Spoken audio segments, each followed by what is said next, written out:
Welcome to Gift of Life, the Organ Transplant Podcast. These are the stories of those who have received, given, and who are waiting for the gift of life, organ transplantation. Now here's your host and heart and kidney recipient, BJ Odom. Welcome to Gift of Life, the Organ Transplant Podcast, where we explore the extraordinary world of organ transplants. I'm your host, BJ Odom. Each week, we share inspiring stories and introduce you to remarkable individuals sharing their own transplant stories. Be sure to support us by leaving that 5-star review and subscribing on your preferred podcast platform. Have a transplant story to share? Or you have comments about the podcast? We would love to hear from you. Our email address is giftoflifepodcast@gmail.com. Again, that's giftoflifepodcast@gmail.com. And don't forget to connect with us on Facebook, Gift of Life, the Organ Transplant Podcast. As we welcome you to episode number 45. Today, we bring you a story of resilience, determination, and the unbreakable spirit of a champion. Jamie Imhof was a world-class athlete, someone who trained her entire life to push past limits, to fight through pain, and to never accept defeat. But in June 2022, her toughest battle began, not in competition, but for her survival. When paramedics found her unconscious, her body overwhelmed by end-stage alcoholism. Many would have thought her journey was over, but Jamie wasn't just anyone. She was a fighter. What followed was nothing short of extraordinary. From learning to walk again, to undergoing a life-saving liver transplant, then facing another uphill battle for a kidney transplant. Jamie's journey is a testament to the power of the gift of life and second chances. Her story will inspire you, move you, and remind you, no matter how dark the road may seem, there is always hope. So stay with us as we sit down with Jamie Imhof and hear how the heart of a champion carried her through the fight of her life. We'll talk to Jamie coming up next. Talking with Jamie Imhof. And hey, Jamie, tell me a little bit about yourself, if you would, to start things out. Currently, I am 41 years old. I reside in Baltimore, Maryland, and I am single. I don't have any kids, and I live by myself. I have a lot of fun activities and volunteering that I do. I used to actually work in the bar industry for a career. So I used to design and build out high-end restaurants and bar establishments, and would work with top chefs and individuals who were mostly fine dining based, but more the fine casual style. I did that for a very long time. I don't do that anymore. And nowadays I'm just transitioning into more of a career where I help other individuals, especially through the transplant process. Well, that's awesome stuff. And what are some of the things that you're doing right now, if I may ask, to help out in the transplant world? Absolutely. First of all, I was transplanted at Johns Hopkins. So I did create the Johns Hopkins patient Facebook group. We're growing upwards of 200 individuals, including family members and caregivers. It's a wonderfully informative group. I work with other hospital systems. I am a Donate Life ambassador for my local organ procurement organization that is Infinite Legacy. So I'm currently with Donate Life Maryland, and I do a lot of tabling. I like to focus my service in underserved communities, and when you hear my story, you'll understand more why about that. I also work with the American Liver Foundation. I have mentees through there that I help along their journey, whether pre or post. Most of my advocation is based on fitness and health, going with that, and also just the transplant process too, and how to thrive, not survive, how to thrive afterward. as we call it. And I'm also a U.S. ambassador. And then from time to time, I'll just work with other organizations, just depending on the projects. So you stay pretty busy there, young lady, I must admit. Yeah. I need to get just half as busy as you, and I'll probably do better in my transplant life. But I'm 22 years out with a heart. 2015, I got a kidney, and I'm doing this podcast, and I'm having a great time, and I am learning along the way. But right now, we have Jamie, and I kind of want to say, how did your story start? Let's just start right there. That's a great way to start. My story is very interesting. So I did not receive any pre-care. Back in June 2022, on the 20th, my friend called 911 for a welfare check for me. Currently, at the time, I was suffering with end-stage alcoholism. You can also call it alcohol use disorder. But at that time, where I was so deep in my addiction, I didn't really care of anything. And I was just pretty much drinking myself to death. And the paramedics came out and they found me seizing. And the story began where I hadn't seen a doctor in several years. No prior care or anything.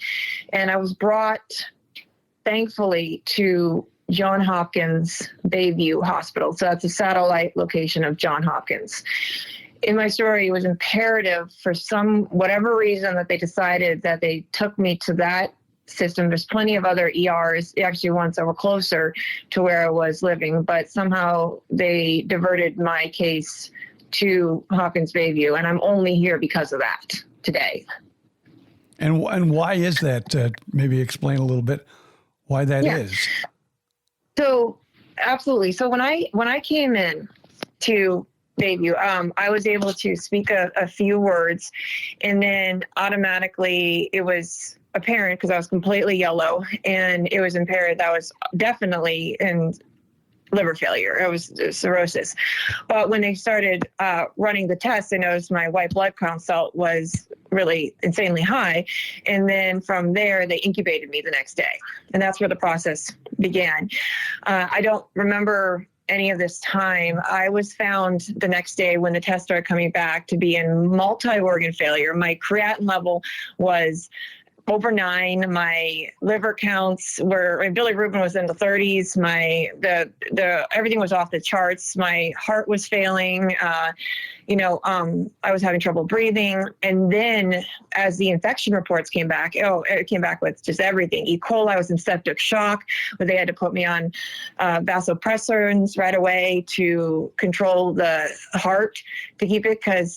And then additionally, there was E. coli, there was C. diff, there was just everything. And someone like me, it's a death sentence, and it's known as hepatorenal syndrome. And that's a syndrome where all in these end stage, pretty much alcoholic failure is the worst of the worst, because that's usually the condition that gets you that far. I mean, my MELD was over 42 when I came in, is that these individuals, they don't make it. They don't. We have a grim diagnosis, because these organs are collapsing upon each other and just growing worse and worse. And the only way to break the cycle is through a liver transplant.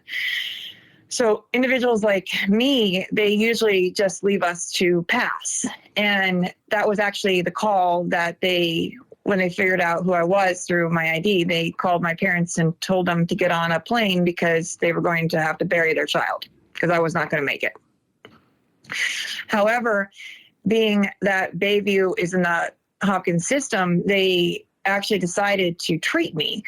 And the first thing that they needed to do was stabilize me. So, of course, it was putting me on dialysis. It was using multiple medications to stabilize the heart enough, but ultimately, without an immediate liver transplant, even being on these life support systems, I was even on, incubated. I was taken off a few days later, actually, but off of that. But the individuals like me, they will just pass away on life support anyways, because we're just so sick.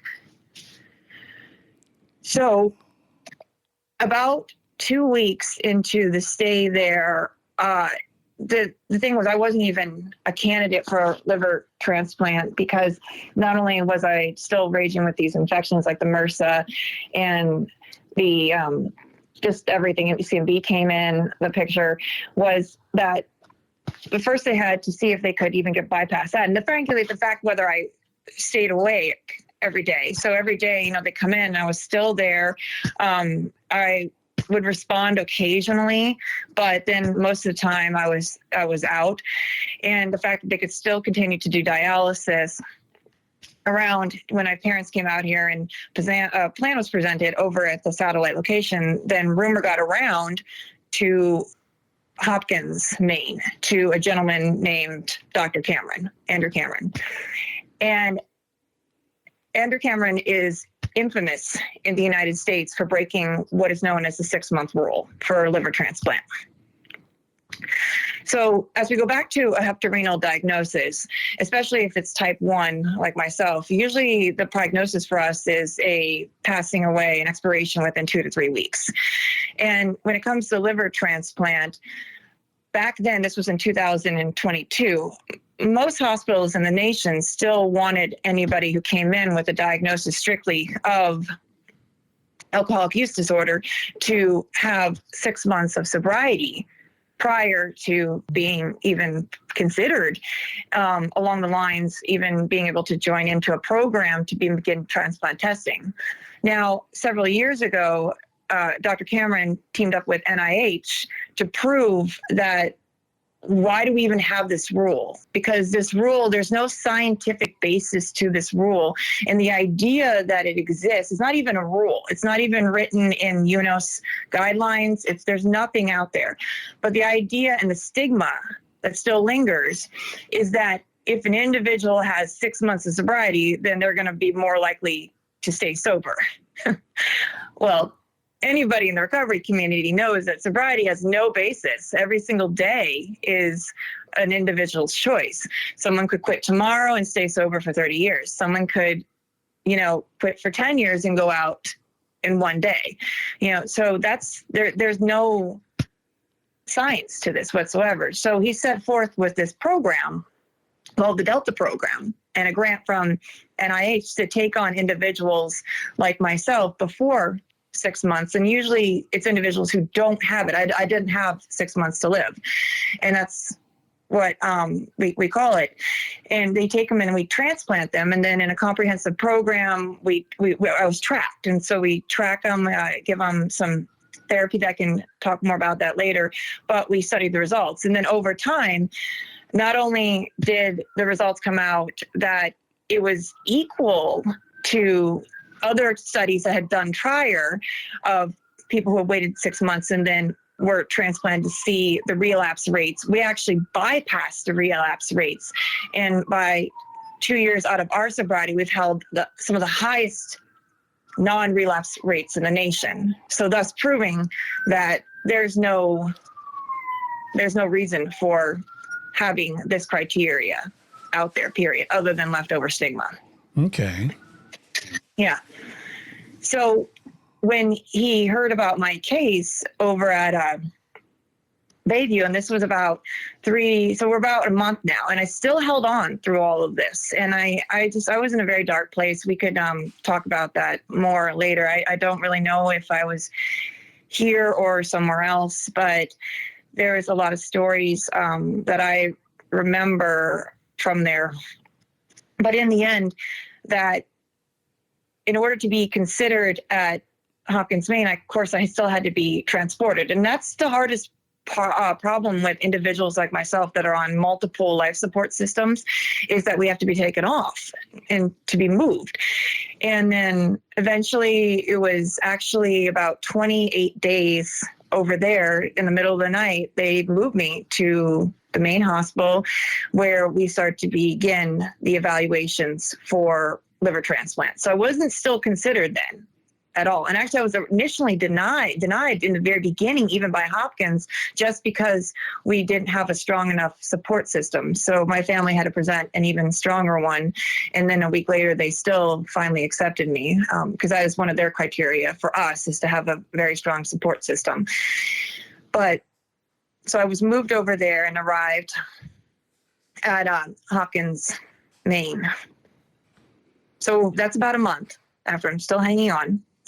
Now, the interesting thing along the timeline here, which is vitally important here, is I mentioned that I was in both, kidney failure. And so my kidneys, they did slowly, I stayed on continuous dialysis the entire time. And they did slowly get better. And ironically, about 7 days, I was listed on July 29th. And right about that time, they actually made a recovery enough to not even qualify for a kidney transplant, nor would I have been able for the criteria for the simultaneous liver kidney transplant anyways, because I didn't have the 90 days. So there's another thing there too for us is the hepatorenal patients is that 90 days of waiting, because we often need a kidney as well. We're going to lose it. And so it was deemed that I was going to need one, but I didn't qualify at the time. So I ended up on August 3rd of 2022 receiving my liver. And this is pretty interesting, is that, so my parents got a call. So I wasn't aware of any of all this. So my parents made all of the decisions. I think I was aware of it a little bit in whatever state I was in, and I can tell that story more too. But so my parents got the call. They actually got a call from an increased risk liver. And it was because the individual was COVID positive at the time. And my dad used the words, whatever it bleeping takes, you put it in her if she lives again. So I often speak about that because that was still at that time kind of controversial about, accepting. Well, we didn't really know the prognosis of giving, of course now we know that just because the individual has COVID doesn't mean that the organ that is given will have the virus as well. But, we didn't have the data at that time, and so they still accepted it. And and so of course the liver worked immediately. But by that time I was 6 weeks through this, and I was very weak and very sick. And so despite the liver working, I had a lot of post complications. Okay. Right. And now, of course, you said earlier also that, you were kind of out of it while you were on, for quite a while because you were so sick. When did you start? When did the realization of what's going on come to you? I think it was somewhere around a month and a half post. I mean, I had an idea that I was given a gift. I knew that. I always tell this story where I was like in this dark place and there was a lot of demons and I was constantly trying to escape death wherever I was. And the interesting thing was it must have been right before the liver transplant, but I remember being in a white room and like this old wooden desk and a quill, and this loud voice said to me that I have a gift. You can either go in peace and not be in pain anymore, or you can accept it and be in the worst pain of your life. And I said, pain, I know pain. Sure, I'll take it. And then everything, I did not know pain. I'll tell you, that liver transplant was horrendous. And now, not all liver transplants. Mine was just because I was so just sick. a shell of, I was so sick. I was just a shell of a human being. And so afterwards, then, there was, the bile ducts didn't completely take and there was stenting and I had to be reopened. And then alongside this infection, there were other secondary things happened too. So being in a hospital bed, I developed moisture-induced wounds, and they were primarily all over my rear end. Oh, those were horrendous. And they ended up being like second-degree burns, because they burned through the layers of the epidermis.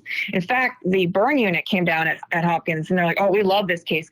They're like, somehow they got authorized. They took pictures of it. So they took pictures of all of those. And then on top of it, I had a fecal bypass system. So because of that, I had a rectal tube for the longest time. So there's just tubes coming out everywhere I had like 7 drains. I mean, just there's hematomas that had to be reopened for multiple bleeds. I mean, I could just go, and when we list off all these conditions, I'd be like, yes, I've had that, post, I've had that, But here's the kicker. So for about 2 weeks after that, we held steady with these kidneys. I wouldn't even say 2 weeks, it was 10 days.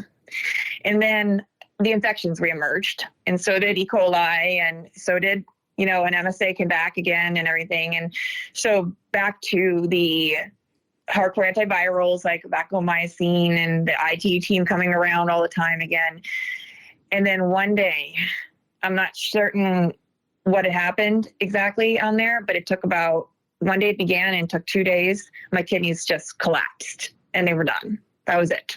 And it went from a GFR, they had actually miraculously recovered it from a GFR of like 113 post-transplant down to 20 in less than 3 days. And that was the end, and dialysis. So from there in the hospital, there was kind of hope, but over the weeks, and I just started losing the ability to even produce urine and everything. And then, the dialysis started getting more intense, but, that didn't help with my recovery at all. And so when other people are recovering off of a liver transplant, they're not going into immediate permanent kidney failure after that, and then having to do all the stuff that comes with that. So I was constantly freezing all the time, and I was very sick. And then because of all of these infections that I mentioned, what's interesting about my case is that we actually bypassed on mycophenolate use, and which is also known as Cellcept or, Bifortic and everything. And so I was only a tacrolimus transplant with prednisone because I was just so sick. And it just continued. Recovery was very slow in the hospital. I ended up spending a total of 3 months post there. So from day one entered to post was 4.5 months total that I never left. Yeah, the hospital. And I lost the ability to walk, talk, speak, all that, because I had feeding tubes in for 2.5 months, and post alone, plus, beforehand. So I had to learn how to do all this again. And then when I left, we actually ended up leaving early because at that time I had come in with no insurance. They had gotten me on Maryland Medicaid, but we maxed out the insurance that they would give. So there was nothing left for PT. That was it. And I got 11 days on their PT program there from my insurance. And that was it. It was just, okay, you leave now and you're going to enter into in-center hemodialysis, and you're going to leave in a wheelchair. And the max that you can walk at this point that I left being able to do was 150 steps. Okay. Yeah. Mm-hmm.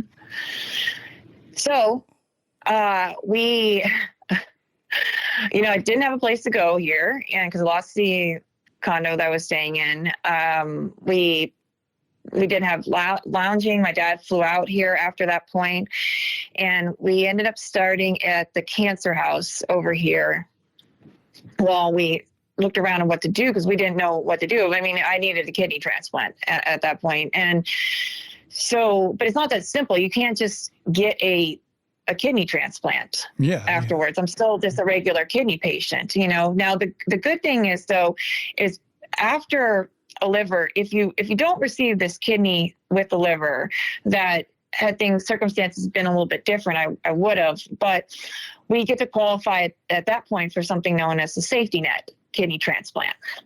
And a safety net transplant is available to hearts and livers now as of 2023, but back then it was just livers. And what that entails is it's a kidney transplant that is given within 1 year, max up to 14 months post liver transplant, if the individual loses their kidneys from such, and it's also a top listing on the kidney list. It's the highest listing that there is. So, but you still have to qualify for it. So, I didn't walk at the time. I had to learn how to rewalk. That was the main thing. And then another thing too is that we're still dealing with the fact, if you think about the timeline here, I'm not even 6 months sober still, just leaving the hospital and everything like that. To give a kidney to an individual like me too, they wanted me to earn it. And so when we approached the kidney team for the initial evaluations, one of the first steps that they came to me and they said, you know what, we're not even going to consider you until you get on Medicare, you arrange all your own transportation and housing, you get help with all assistance, and you get disability. And if you can't get all of these without a lawyer helping, and we're not going to help you, then you're not going to give you a kidney. That was the rule. So they put you to work. I was like, yeah. So the dialysis for me was so bad.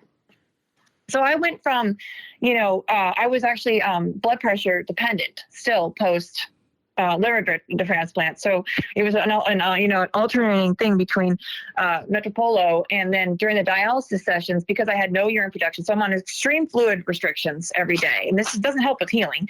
Every day was only less than 28 ounces of fluid, period. And my poles were 3-liter poles, and we would hit crash point at every session. And the goal was not to get there.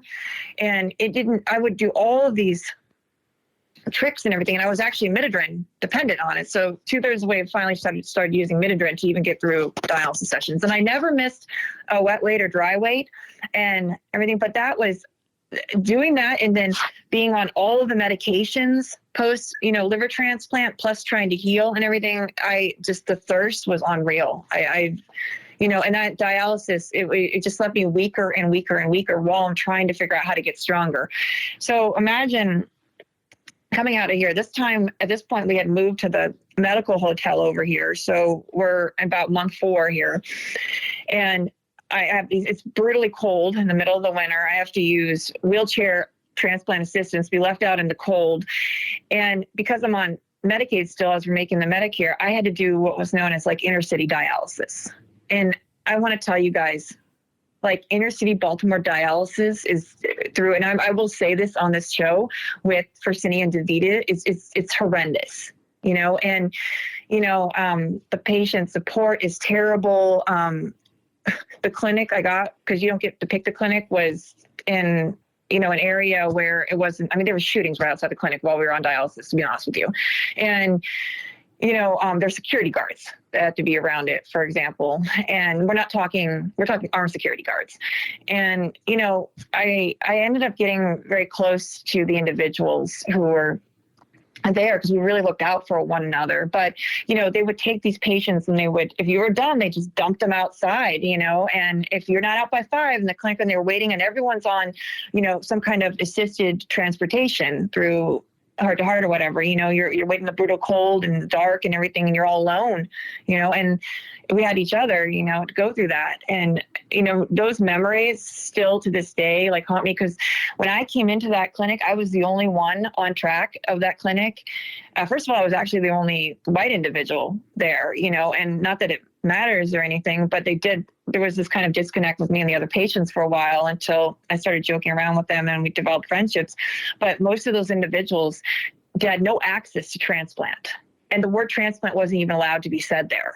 Oh, wow. I know this because I had to remind, at that time was still a lot of traveling technicians. And when they would clean me, they were supposed to clean me even more dental because I carried a port still. We didn't do a fistula, and that's a high infection risk, especially, being immunocompromised then too. And so they have to do extra cleaning around that port. So I was told to remind them every time that I was a transplant and do that. And sometimes I said the word too loud and I was told to hush and be quiet. And then I was like, why? And then I learned I wasn't allowed to say that. And then what really got me was rumor got around in the clinics that I was on the list. And I finally got listed, and I'll explain that more later. But in the meantime, I even do that. And patients would ask. And then the nurses there were like, we can't talk about it, but you can go over there and talk to her about it. So the nurses couldn't even say anything, but they're like, see that girl there, you can mention. And so, so some of the patients would wander over and they would talk to me about what my listing was going like while I was being listed, the process. Yeah. And yeah, I don't care what they say. I watched it and I lived it. And it was a fairly decent sized clinic. And this is a clinic too that they didn't even have enough staff, where they had to cut down the staff to do it all on one day. And so the staff would come in at like 5 a.m. in the morning and do it 5. So they had to cut down the days, and they were like just turning and burning us out of seats, like because of that, because they couldn't even staff the clinic too. Mm-hmm. So it was not a good experience, to be honest, and not that it has to be, I hear other people's are bad, but like now because of that, like with my avocation is I go into underserved communities and we talk a lot about what really happens in these clinics, and that they try to hide and don't tell the public, because we know it, we see it, we witness it, and how the patients are treated, so that's why I'm very passionate about that, because we would look out for each other, like while the alarms were going off, because they were short staffed. And then we would have to like alert and yell out loud while someone's like alarm. And then every week somebody was crashed there. I was including myself, and then, every session, but then every week somebody was taken out by ER too. And they weren't very friendly about that either. So those are very vivid memories. But now let me ask you something though, too. As you go through all this process, do you believe that even though you were sick and everything else that was going on, like the background noise, do you think this made you stronger and more appreciative than a lot of other transplant patients? Oh, absolutely. Yeah. I wouldn't trade it for the world, what I experienced. So honestly, it was just really eye-opening, and I talk about it a lot. And and then, so I wanted to keep going. So, because more. So it took me a month, and I kid you not. So while I'm on dialysis, so I started to do all of that, and it became like a part-time job. And when you're really sick, and so first of all, I'm recovering from, being in like coma, whatever, still having, HE left over. I still have a lot of memory loss. I'm on all these medications. And then, HE is what livers get, where, with pneumonia builds up in the brain, it's, hepatic encephalopathy, it makes us crazy, but there's still lingering effects that take time for the brain to heal a lot longer out. So, I'm not quite all there trying to learn like the SSA system, for example, but I did get really lucky when I called in. I did get a agent who, when he heard my story, he was full on board to work with me, and he was able to expedite my case and was able to really get things rolling. He backdated a Terry case, which was amazing. And so it only took a month for me to get these things in the works. And so I called back to the social worker up at the kidney program, and bless her, I'm no hatred here or anything. I go, listen, I did X, Y, Z, Z. And she goes, that's fabulous. I didn't think you were going to be able to do it. Now I'll pass it off to the medical team. And I'm like, okay. So she did it, and, she really didn't think that I was going to do it. And, and so and to this day, because of it, I've mastered the SSA system. So nowadays I actually post on a lot of the groups online. I give a lot of disability advice and work on disability cases, because I had to learn it all by myself. And I did in depth study. I have every code memorized in the blue book. I have everything. And I share my experience with that and how to get through in the systems. And not only that, there's more programs that I even know about. So anyone's welcome to reach out to me with that for free. But so we go to the medical side, and they come back. They're, this is all good and everything, but she doesn't know how to walk. And until she can pass the 6-month walking test, we're not going to consider her. It's like, okay, so we're going into month 5. And so a little background on me. I am a former D1 softball player. I'm actually a Hall of Fame athlete. So I grew up in an extremely athletic family, and that was our entire life, and it was just hardcore 24/7. And so at the point we had no money, because we just maxed out whatever money we had just on whatever lodging, and, nothing left, of anything. And so I turned to my dad, and I'm like, we can't go to a gym because we're immunocompromised. And I'm like, we got to learn to walk in a safe place. And I go where I can fall, because I'm still falling all the time. And and I know this. So we started to use the halls of Hopkins, and there's this like long bridge and everything. And we would go there and wheel up there every day. And I would go from being in the wheelchair to taking the walker, and then taking this was so exhausting, so brutal. I'm still doing, this dialysis I speak of, and everything, and, taking some steps, and then, eventually breaking the walker a little bit, and then walking some steps, and then sitting back down. He would follow behind with the wheelchair. We would do this in public because I was so afraid of people walking around me. I started developing that fear that student drivers have when they first go out on the road. It's the same thing because, and then I would fall a lot. I learned to fall on the left side. And so mind you, there's no help. There's nothing because we can't afford any PT at this point solely, and no insurance will cover it anymore. And Medicare still hadn't kicked in by then. No, it was in the works, but they still took forever to do it. And even though I was beyond, I was on month 5 of dialysis. It didn't make any sense. I finally had to threaten him with a lawyer. But anyways, so yeah, we just went and we just up there every day, and people would noticing in Hopkins, and they just knew of me, and I would wear the same clothes every day because I wore the same clothes to dialysis, as I was told to do that. And so then eventually one day he just looked at me. There's this long hallway that goes from a sky bridge that goes from parking, and he walked it down and walked it back, and he goes, "This is 6 minutes at a pace that I would normally walk at." And he goes, "We're going to do it today," and we had kind of done like 3 minutes and everything. And I was doing it.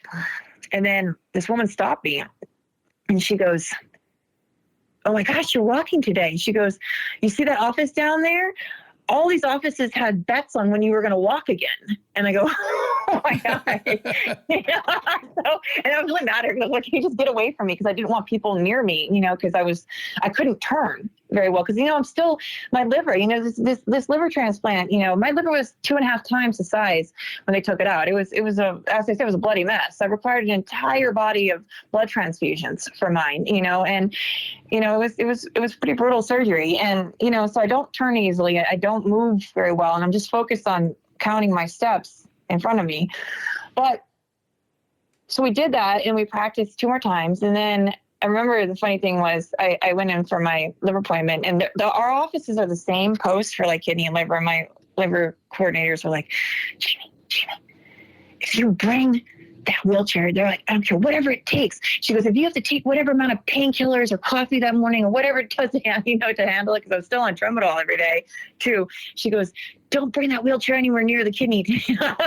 So we come up for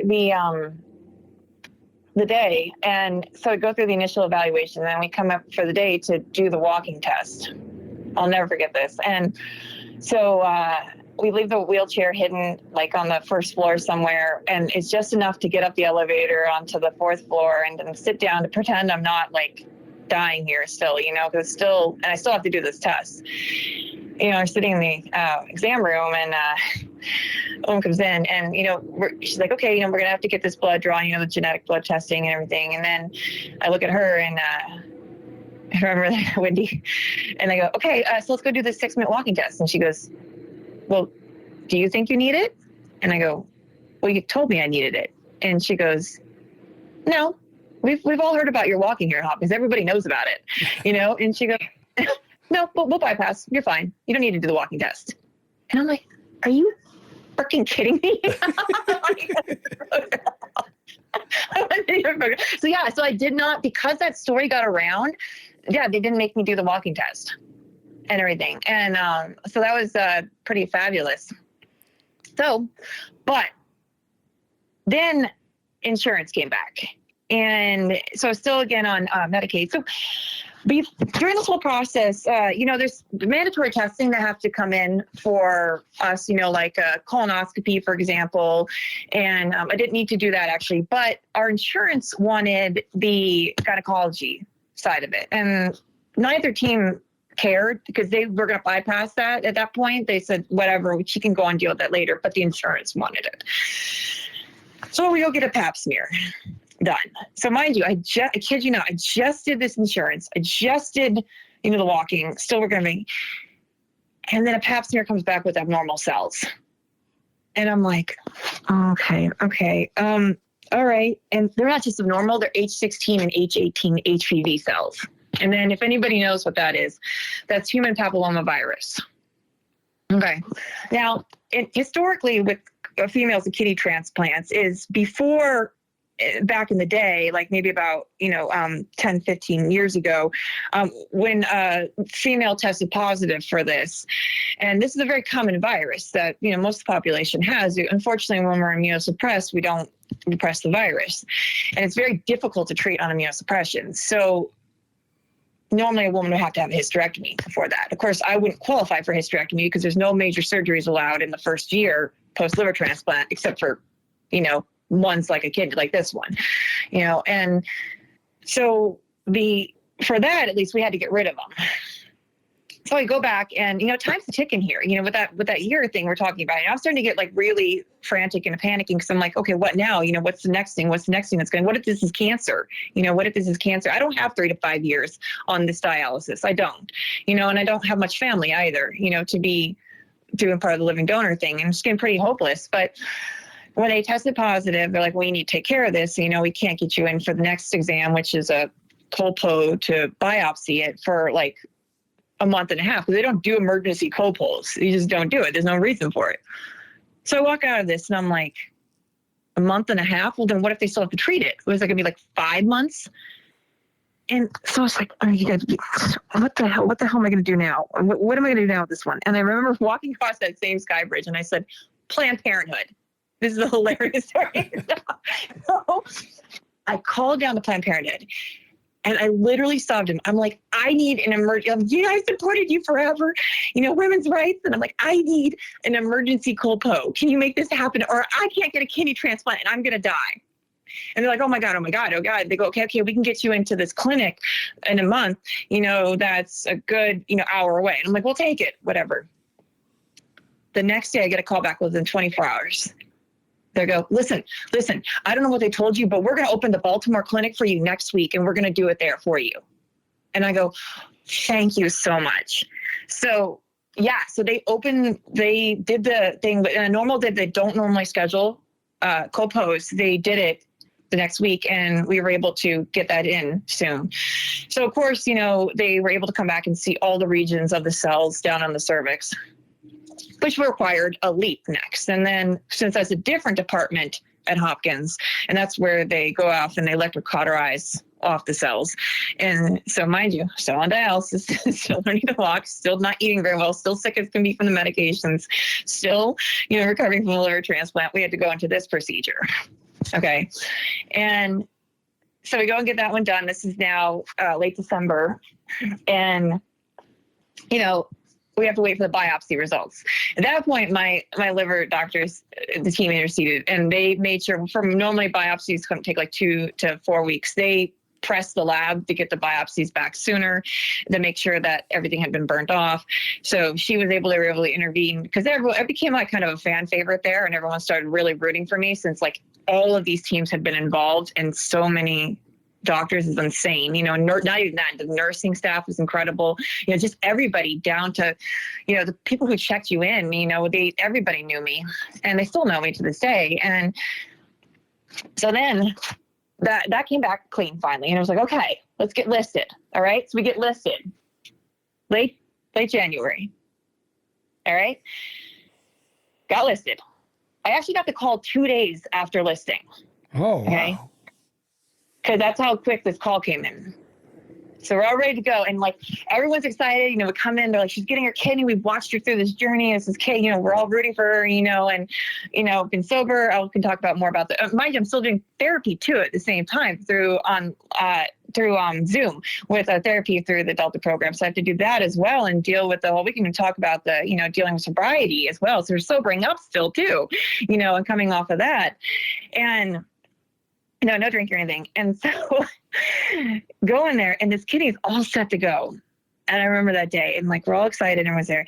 And this tall doctor walks in the room and has his head down. I'm like, no, don't tell me the organ's not viable. Don't tell me this. Cause this is not how it's supposed to happen here. And he goes, no, Jamie, you have COVID. Oh my God. Oh my God. I don't have a symptom. I don't have a single symptom. And so this is 2023, or like I said, January. And they came back, they had run a COVID test, and then it came back positive. So they ran a viral low test, and it was very low. But the issue was they didn't know whether it was coming or going. And so they went to the head of our department, which is Dr. Philosoph, and he just said, you know what, this girl's been he didn't feel comfortable. He goes, I can't transplant her like this. We don't know. We don't know her, even though she's not displaying anything. We're going to bypass the transplant today. And I was like, what does this mean? And I go, so they came back in to tell me, and I just looked away. I look back, I go, well, what's it going to take? And they're like, a negative test. And I go, we do whatever the hell I don't know what you do at that point. I go, you do whatever the hell you need to do for a negative test, So they ended up doing remdesivir, and during that whole time, it was kind of shocking to them, being still how weak I was and everything. I didn't display anything, nothing. So granted, I have been fully vaccinated, and this is a vaccine positive hospital, so 3 are required for kidney transplant. So this is Hopkins. Everybody knows about Hopkins and COVID. So yeah, so I do take a lot of credit to, I will say it on this podcast, to being vaccinated, for absolutely being very beneficial and not, like I said, I wasn't sick at all or anything. And, but I still, even back then, the CDC requirement was the 21-day isolation. Oh, okay. Wow. So I had to be delisted and, not, deactivated from the list. And then they wanted to extend it to 28 days. So it took another 28 days of waiting, just waiting, and dialysis again and again. And I was then reactivated. And I don't know, for some reason I thought that call would come right away again, but it took 2 weeks. And actually today I received that call on March 1st. So we're coming up on my 2-year anniversary here. And I received the call to come in and get my beloved kidney transplant. And I do want to talk a little bit more about her, and I want to talk about some of the things I believe in too. Now, can I ask you one question before we jump into that? Yeah. Because, I've had, I said the heart and the kidney, and I know many people have had transplants. And there are so many ups and downs. And I just had someone on last week's episode, actually, talking about self-care and everything. Yeah. Now, there had to be times where you were just ready to give up. And what I need to ask you is, what did you do to keep going? Yeah. So honestly, the biggest thing for me afterward was I was not going to die on dialysis. This was not the way I was going to go. I made it, obviously I was trying to go a different way, but this was not my story, to be honest with you. I said, this is not how this is going to happen. I've survived this far. I've done this much. And I think a lot of that was the people invested in me. I did at one point look up, what does it mean to end your life on dialysis, the Medicare death, out of curiosity and everything. But to be honest with you, it never occurred to me not to keep pushing forward, especially because mostly the people, and I kind of felt like when I was gathering the understanding of the fact of how so many circumstances had to come, and how the fact I even survived, and wherever I was to push through, because I've worked on a lot of these cases afterward where the individual just doesn't make it, and so just to me, it was like, okay, you know what, we'll do what we can in a day and then call it a day. And, each day was pretty horrible, to be honest with you. It was a lot of pain, but I just said, in the end, we're getting to this kidney transplant. And so to me, I kind of took that championship mentality from the field that I used to remember into this approach where every day was envisioning getting to this kidney transplant, and so getting to the championship, getting the gold at the end. Mindset. Nothing else existed other than kidney transplant during that time. Nothing, nothing. And not every day was just that, and Law and Order episodes, frankly, and what little I could eat and walking, but other than that, I didn't really have any support groups. I didn't know they existed. They didn't really tell me anything. I finally found liver groups. I said finally one day, I go, Facebook makes groups for everything. Is there these transplant groups? And I joined them later on, and then I was afraid to ask. I was reading on the kidney groups, and I was really afraid to ask because I made the mistake early on of telling people I was going to get a safety net kidney, and that really pissed off a lot of people. And they said a lot of mean things to me on those groups back then. And because I asked, I go, how soon does somebody get one? Because I'm top listed, and most people don't know about this listing. And so they're like, that doesn't exist. And they're like, why do you deserve a top listing or anything? But there's actually a methodology behind this, is that I can explain that later. But yeah, so I didn't really get all of the kidney support, but I would just lurk and read a lot. But I became a lot more active on the liver groups and found a lot of amazing support there, and started making friends on the side, and it just eventually grew into just this huge community now that I have, but I think the best support I got was from the liver groups. Yeah. Okay. Main ones. But I didn't meet my, it would have been nice to back then to have like some kind of buddy system or, transplant mentor and everything. I think that's really a lot of the reason I created my own, this group. Well, with a group of us, we created it together. But the original idea I proposed was like, we need a group specific because Hopkins takes these patients where no one else takes them. And well, they do now, but back then they didn't. And there was finding other deltas on the Hopkins groups was amazing to me too. And that was really cool for us because we are in a lot of the same circumstances. I just got a kidney out of it too, just me. Okay. So you got your liver, you got your kidney transplant. How was that healing process? My kidney was fabulous, and I'm going to tell you why. Okay. When I learned what a sleepy kidney was from reading kidney groups, I go, you know what? My liver transplant, everything is like all of the stuff that could have gone wrong. And my attitude was piss poor. It really was. It was like, I wasn't having it for the first month in the hospital. I was a very difficult patient, but granted, I had so much wrong with me too. And everything, but still I wasn't having it. I just wasn't having it. When that shift happened later on, and I decided I'm not going to go on dialysis, this is not going to be my story, I'm going to write my own story, then we're going to write it, And so I took upon it to learn everything I could. And then when I learned what a sleepy kidney was, I'm like, you know what? This is kind of like being on the field, okay? Softball field. Winners win, and they win because they set the intention to do that. And so when they approach something, they envision winning. They set intention of winning. They think about it every day. Okay. So I would go on every dialysis session for 15 minutes, and I would repeat the words, no sleepy kidney, over and over and over and over again. Okay. I did this. And I was like, because I was telling the world that when it came time to this kidney transplant, it was going to go phenomenal, because that was my intention of letting the world know that, because I said that. I planned that, and I'm like, I'm going to do because I've done everything I could in my power, to get to this transplant. Okay. So I received a 35-year-old female's kidney.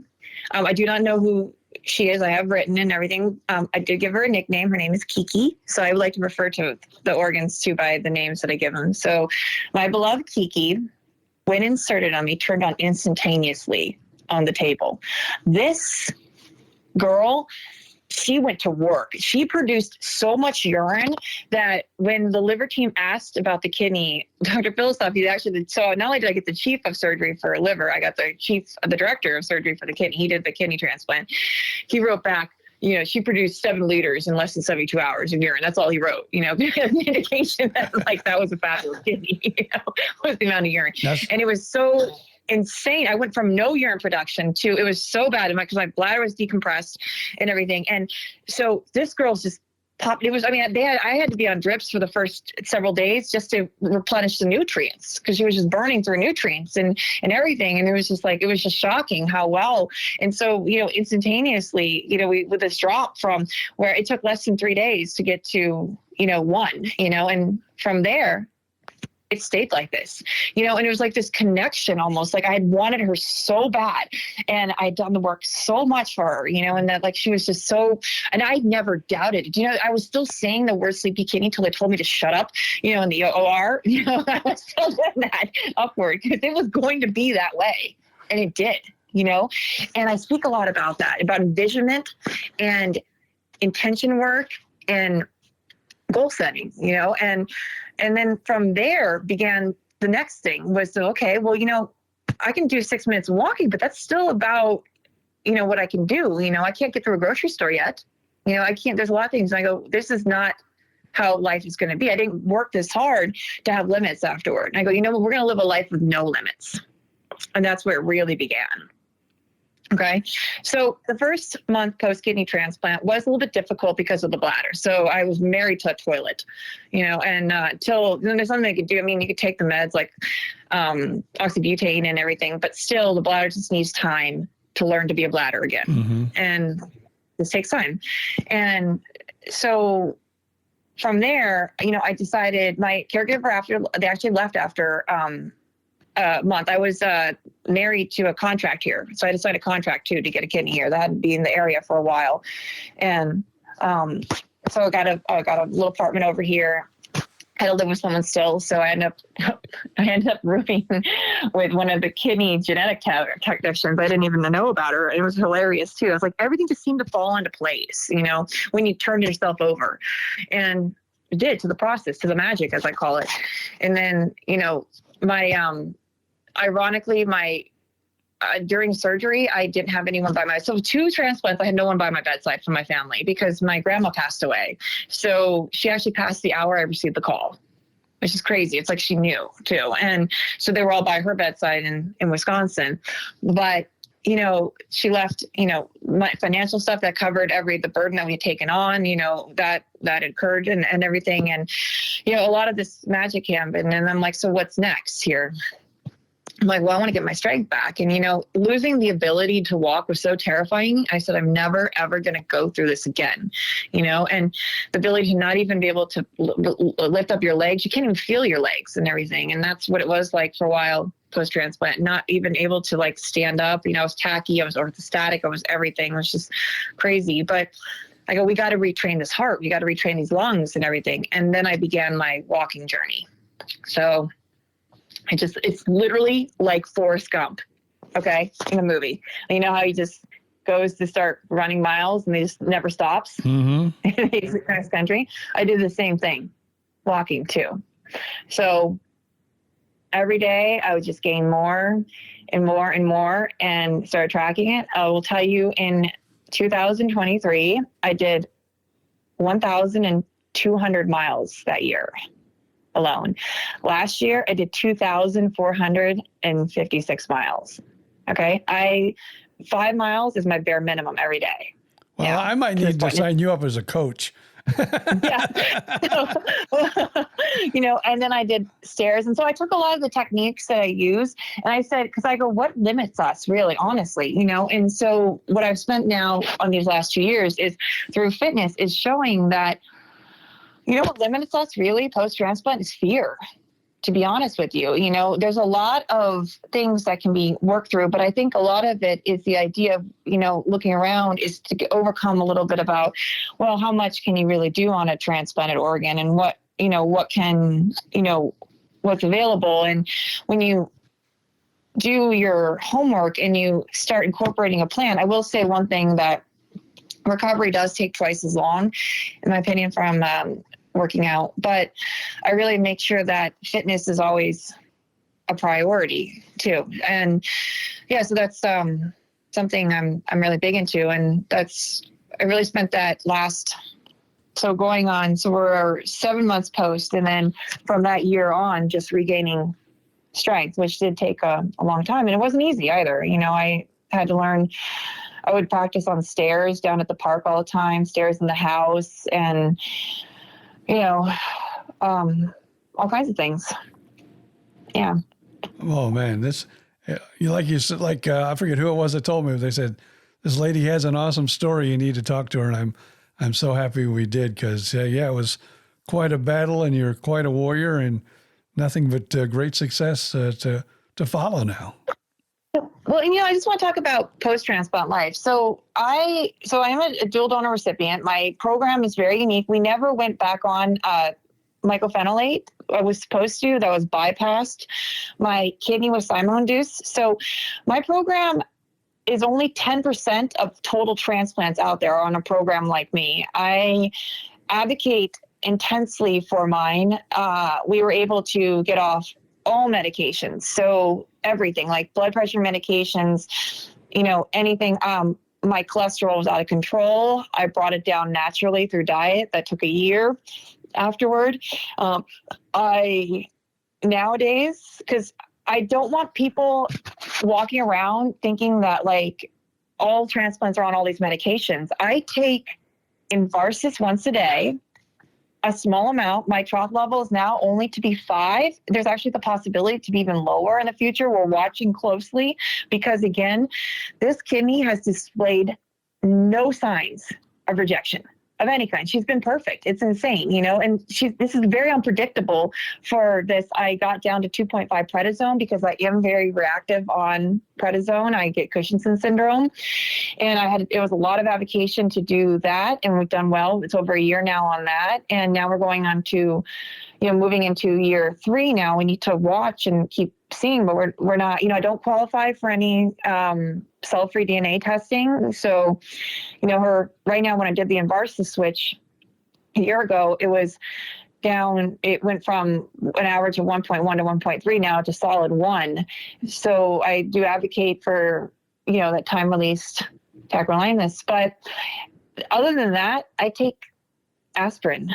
And then anything else is just supplementation, and I space it out accordingly to, make sure there's no interactions, but that's it, that's all. And it's like really surprising when you go into visits with other doctors, they're expecting to see this huge list and there's not, and a lot of that is because of exercise and lifestyle. And then additionally, I want to add to let you know that I never relapsed since then. So we're going on 1,000 days pretty soon here. I'm about 20 days away of sobriety. So as you can do the math, it's over 2.5 years. I do a lot of CBT training, and I make sure that each day has purpose and productivity, to be honest with you, and did have to cut a lot of negative and toxic influences out of my life. And I advocate for that for individuals, is even if it means family too, you got to be selfish in recovery. It's all about self. That's what self-care is. And so, but still, even so, this journey, it's still something. So I want to go back to the fact of avocation while we're on this call, is that when that cell thing happened, when we go back to those, human HPV cells, I had asked after the LEAP procedure, I go, this is going to be a problem. And I even knew it back then. I said, this is going to be a problem. And I go, so what's the ultimate step with this? And she goes, the hysterectomy. And I go, okay, noted. That's going to be next, and I knew it, and so of course I couldn't get that done in the first year, post kidney transplant, but I had to go through, the cells just kept coming back, and I had to go through, oh my gosh. And then I developed hyperplasia. And so I had to take this horrendous medication because my estrogen levels were out of control. We tried to do it on a lower level, and then that didn't work out. So we had to stop all estrogen production with progesterone. Now, this medicine is also given to cancer patients to make them gain weight. So, of course, that course of 2 months of that, I gained, oh my gosh, since I gained like 40, 50 pounds with that combined prednisone. So this is also where, fitness comes into it later on. But anyways, we were able to stop the hyperplasia, which is with an overgrowth of cells in the uterus. I was just bleeding every single day after kidney transplant. It started about month 3 and then didn't stop. And we were able to stop that in month 6, 7. So we're back to the same challenges here. There's still more stuff going on here. Yes, I said, yes, my kidney recovery was fabulous. However, I'm still on immunosuppression. And so from there, these cells kept popping up. I had to have more copos, more of that. And I finally, this year, I mentioned it to the kidney team every single time, I need a hysterectomy, I mean, I was turned down by multiple gynecologists. My case was too complicated. They didn't want to deal with me. Finally came upon one that was willing to work with me, and he was fabulous. And I kept mentioning it to him. They're like, well, we got to exhaust all these other procedures first because there's a kidney down there. They don't want to do hysterectomy there now. There's a kidney, the uterine line runs right next to the uterus, to all that and everything. So, this is a challenge, and this is a very high risk surgery. And I said, no, I need it done. I just know this is going to be a problem because I know where this leads. It's going to lead to cancer. I know the cancer rates. Guys, I can't stress enough. I do all of my cancer screenings, mammogram, skin, all of that. But I knew this was going to come to something. And I was just like, let's just get it done in year 3 now, going on to, I have this joke about this. So 2002, 2003, now 2004, I'm like, I somehow all eyes, remember that intention work? All eyes are set on getting on hysterectomy somehow. Okay. Cause that's going to happen. Same attitude I took with the transplant. It's going to happen because I know I need it. Okay. And I can't take these procedures because they don't use any pain meds for us. That's not how it works for our gynecological stuff. We don't get anything down there. And when they do them, and in June, they cut off the, last time they cut off a whole bunch of them. And I got up and I said, I can't take this. I go put the effing referral in. And so I put the referral into another director here at Hopkins. And so at that point, what he had only been seeing is that there was a reoccurrence of these cells coming back, And so I go to this appointment, I'm all guns shut. And man, this guy turned me down. And he didn't just turn me down. He turned me down like I was an idiot for requesting this. And how could you, he wouldn't even allow his family to do it. And I go, you're wrong. I don't believe you. I go, I need this done. Okay. I just know I need this done. This is going to be a problem. I have time off right now. I'd like to get it done. I have Medicare now. Medicare will pay for this one because of the hyperplasia and because of the immunocompromised. Otherwise, Medicare doesn't pay for it, because I'm still only 40 years old, but it'll cover it this. So let's get it done, and yeah, he rejected me. And here I am, just SOL, like, what do I do? And I go, you know what? I was really upset about that. And I go, we're going to do the same thing I did from day one when I needed to go to Planned Parenthood or something else. I looked around and I found a director of urogynecology and pelvic floor reconstruction at a different transplant system. So that was UMCC. It's a good story. I got to tell you this one. And I self-referred myself. So I'm a huge believer in self-referral. And I sent over the records and Dr. Johnson agreed to meet with me. And it comes in the room and he's this old-fashioned doctor and he's like, "She wrote a hysterectomy." And I'm like, "Yeah." And he goes, "Yeah, you go case. Go real case. When do you get done?" And he's like, "Who's your surgeon over there?"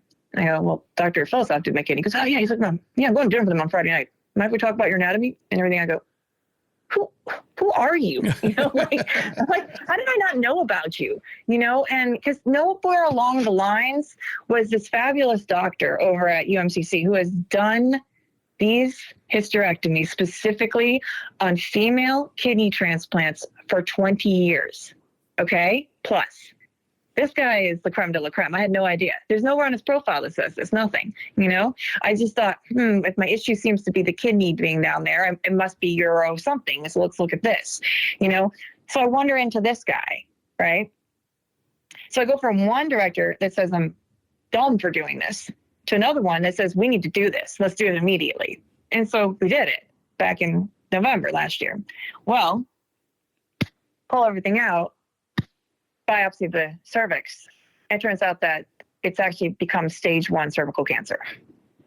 So I was hell-bent on having a hysterectomy to prevent cancer, only to find out that I had cancer.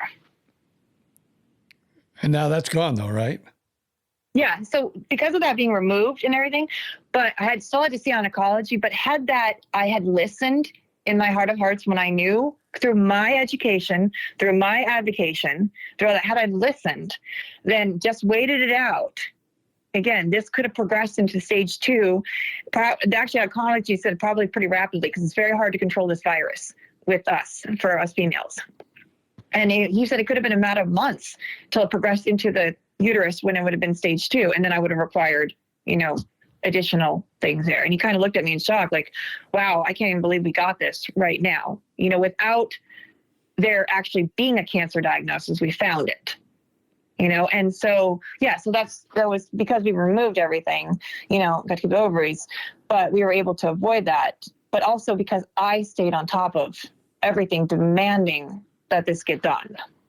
And I hear that from a lot of transplant patients. You've got to be your own advocate. You can't.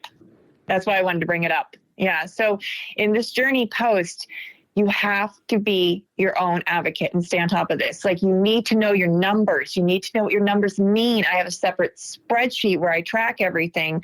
I track all my fitness. I track all this stuff because you can start seeing things that don't look right, that are slightly off. I work on other patients' cases. Do not let them be the ones to tell you something that was available to be seen on my chart, And so if your kidney's trending down, and you're post-transplant and it just keeps going down, go get that, nephrologist, before 20, into the 30s, 40s, even get recovery, if something looks suspicious, get into that dermatologist. Remind everyone, I'm immunocompromised. I need your first available appointment. We did that with oncology, actually. I got an immediate referral. They said it takes like 6 or 7 months to get in there. They got me in 2 days, and luckily it wasn't that serious. I mean, it had to be seen, but, and then I got a director over there too, and, demand the best treatment, and things like that. So that's something I firmly